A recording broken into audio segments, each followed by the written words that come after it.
여러분, 오늘 2월 19일, 불과 몇 시간 전에 나온 따끈따끈한 속보입니다. 김여정이 입을 열었습니다. 정동영 통일부 장관이 어제 설 연휴 마지막 날, 대북 무인기 침투 사건에 대해서 공식 유감을 표명했는데요. 이에 대해 김여정이 오늘 아침 조선중앙통신을 통해 담화를 발표했습니다. 핵심 메시지는 두 가지입니다. 하나, 높이 평가한다. 둘, 주권 침해가 재발하면 끔찍한 사태에 직면하게 될 것이다. 칭찬과 협박이 동시에 나온 겁니다. 그런데 이게 단순한 외교적 수사가 아닙니다. 이 두 마디 안에 지금 한반도 정세의 모든 것이 담겨 있거든요. 오늘 영상에서는 이 사건의 처음부터 끝까지, 그리고 앞으로 한반도가 어디로 흘러갈 것인지를 빠짐없이 분석해 드리겠습니다. 끝까지 시청해 주시면 여러분의 한반도 정세 이해도가 확 달라질 겁니다. 바로 들어가겠습니다.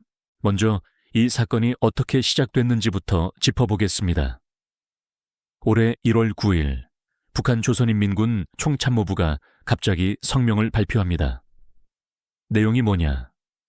작년 9월과 올해 1월 4일, 한국이 우리 영공에 무인기를 침투시켰다. 이건 절대로 용납할 수 없다. 반드시 대가를 치르게 될 것이다. 이때까지만 해도 한국 정부는 당황했습니다. 군이 보낸 거 아니냐는 의혹이 나왔는데 국방부가 다음 날인 1월 10일 신속하게 입장을 냅니다. 핵심 세 가지였습니다. 첫째, 군의 작전이 아니다. 둘째, 민간이 했을 가능성을 철저히 조사하겠다. 셋째, 북한을 도발하거나 자극할 의도가 없다. 같은 날 이재명 대통령도 직접 나섭니다. 사실이라면 한반도 평화와 국가 안보를 위협하는 중대 범죄다. 군경 합동수사팀을 구성해서 신속하고 엄정하게 수사하라. 그리고 국영 합동조사 TF가 꾸려져서 수사가 시작됩니다. 자, 그런데 수사 결과가 충격적이었습니다.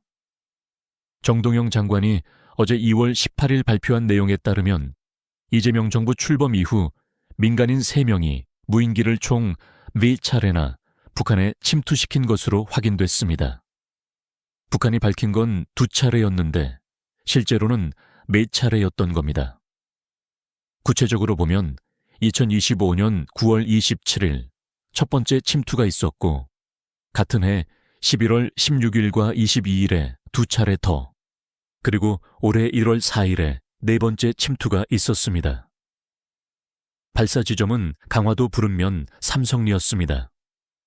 4건 중 9월과 1월 것, 이 2건은 북측 지역에 추락했습니다. 이게 북한이 처음 문제를 제기한 그 2건과 일치합니다. 나머지 11월의 2건은 개성 상공을 거쳐서 파주 적성면으로 되돌아왔습니다. 더 충격적인 건 관련자들입니다. 대학원생 오 모 씨 등 민간인 3명이 주도했는데 이들은 항공안전법 위반과 형법상 일반 이적죄 혐의로 조사를 받고 있습니다. 그리고 여기서 끝이 아닙니다. 국군정보사령부 소속 현역 군인과 국가정보원 직원까지 관련 혐의로 수사가 진행되고 있습니다. 민간인이 했다고는 하지만 정보사 현역 장교들과 국정원 직원이 연루되어 있다? 이게 순수한 민간 행위인지 아니면 그 뒤에 더 큰 배경이 있는 건지 수사가 완전히 끝나봐야 알겠지만 상당히 의미심장한 대목입니다. 정동영 장관은 이에 대해 이렇게 규정했습니다. 이들의 행위는 평화 공존 정책에 찬물을 끼얹고 적대와 갈등을 부추기려는 의도가 명백하다. 상당히 강한 표현이죠. 정부가 이 사건을 단순한 항공법 위반이 아니라 한반도 평화를 의도적으로 방해한 행위로 보고 있다는 뜻입니다. 자, 이제 이 사건의 가장 흥미로운 부분으로 들어가겠습니다. 김여정의 대남 메시지가 어떻게 변화해 왔는지를 추적하는 겁니다. 김여정은 이 무인기 사건과 관련해서 지금까지 총 4차례 담화를 발표했습니다. 그리고 그 톤의 변화가 매우 의미심장합니다. 첫 번째, 1월 10일 담화입니다. 국방부가 군의 작전이 아니다 라고 밝히자 김여정이 반응합니다. 한국 국방부의 입장에 유의한다. 그러면서 도발하거나 자극할 의도가 없다는 공식 입장에 대해 그나마 연명을 위한 현명한 선택이라고 평하고 싶다. 들으셨죠? 유의한다. 연명을 위한 현명한 선택. 조롱이 섞여 있지만 그래도 아주 약간의 긍정 신호가 있었습니다. 두 번째, 1월 13일 담화입니다. 이때 김여정은 구체적으로 요구사항을 나열합니다. 사건을 인정하라, 진상을 규명하라, 사과하라, 재발 방지 조처를 내놓으라 4가지였습니다. 하지만 동시에 조한 관계의 현실은 절대로 달라질 수 없다고 선을 긋습니다. 대화는 할 수 있지만 남북관계 자체가 변하는 건 아니라는 거죠. 제3 강조하지만 그 주체가 누구이든 어떤 수단으로든 조선민주주의 인민공화국의 주권에 대한 침해 행위가 재발할 때에는 끔찍한 사태에 직면하게 될 것이다. 이것은 위협이 아니라 분명한 경고다. 끔찍한 사태, 분명한 경고, 칭찬하면서 동시에 협박하는 겁니다. 그리고 결정적인 한마디가 나옵니다. 우리 군사지도부는 한국과 잇닿아 있는 공화국 남부국경 전반에 대한 경계 강화 조치를 취하게 될 것이다. 적국과의 국경선은 마땅히 견고해야 한다. 여기서 주목할 단어가 2개 있습니다. 적국과 남부국경. 군사분계선을 국경이라고 부르고 한국을 적국이라고 부르고 있습니다. 남한은 더 이상 같은 민족이 아니라 완전한 적성 국가라는 겁니다. 이게 지금 북한의 공식 노선입니다. 2023년 말 김정은이 선언한 적대적 두 국가 관계 노선이 여전히 살아있다는 걸 재확인한 겁니다. 정리하면 김여정의 메시지는 이렇습니다. 무인기 사과는 잘했다. 하지만 그것 때문에 남북관계가 좋아질 거라고 착각하지 마라. 그리고 하나 더 주목할 점이 있습니다. 이 담화가 조선중앙통신, 즉 대외용 매체로만 발표됐다는 겁니다. 노동신문에는 실리지 않았습니다. 북한 인민들은 이 담화를 볼 수 없다는 뜻입니다. 이건 대남 메시지, 더 나아가서 대외 메시지로만 설계된 거라는 거죠. 내부적으로는 여전히 적과의 대화는 없다는 기조를 유지하면서 외부적으로는 유연한 모습을 보여주는 이중 전략인 겁니다. 자, 그러면 이제 한국 정부 쪽을 봐야 합니다. 정동영 통일부 장관이 어제 2월 18일 설 연휴 마지막 날에 기자회견을 했습니다. 보통 설 연휴에 장관급 기자회견을 합니까? 하지 않죠. 그런데 일부러 이날을 선택했습니다. 왜일까요? 2가지 이유가 있습니다. 첫째, 북한 노동당 9차 대회가 2월 하순에 열립니다. 지금 대표증 수여식까지 끝났고 수일 내에 개막할 것으로 보입니다. 이 당대회에서 김정은이 향후 5년간의 대남 정책 기조를 발표하게 되는데 그 전에 한국 정부의 평화 의지를 최대한 각인시키려는 포석입니다. 둘째, 우수, 유슈이라는 절기입니다. 정동영 장관이 직접 이렇게 말했습니다. 내일은 마침 평양의 대동강물도 풀린다는 우수입니다.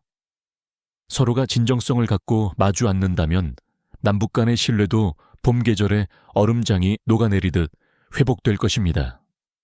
시적인 표현이죠. 대동강물이 녹는 것처럼 남북 관계도 녹이고 싶다는 메시지입니다. 외교에서 이런 감성적 수사는 상대방을 의식한 매우 계산된 발언입니다. 자, 그러면 정동영 장관이 발표한 구체적인 재발 방지 대책을 보겠습니다. 크게 3가지입니다. 첫째, 법적 처벌 강화입니다. 항공안전법상 비행제 항공역에서 미승인 무인기 비행에 대한 처벌 규정을 강화하고 남북관계 발전법에 무인기 침투 금지를 명시하는 법 개정을 추진합니다. 정 장관은 민간인이더라도 일반 이적죄가 적용되어 무기 또는 3년 이상 징역형의 무거운 처벌을 받게 될 것이라고 경고했습니다. 둘째, 을구 남북군사합의 일부 복원입니다. 이게 가장 핵심이자 논쟁적인 부분입니다. 2018년 평양 정상회담에서 채택된 9.19 군사합의의 비행금지구역 설정을 선제적으로 복원하겠다는 겁니다. 구체적으로 어떤 범위냐면 고정익 항공기의 경우 군사분계선 기준으로 동부지역은 남북 각 40km, 서부지역은 20km가 비행금지 구역이 됩니다. 무인기의 경우 동부 15km, 서부 10km입니다. 셋째, 윤석열 정부 때의 군 무인기 침투에 대해서도 유감 표명입니다. 정 장관은 지난 정권의 무모한 군사적 행위였지만 이재명 정부의 통일부 장관으로서 북측에 깊은 유감을 표한다고 밝혔습니다. 전 정부의 행위까지 대신 사과한 겁니다. 국방부도 같은 날 유관 부처 및 미국 측과 협의해 비행금지구역 설정 등 군사합의 일부 복원을 검토 중이라고 밝혔습니다.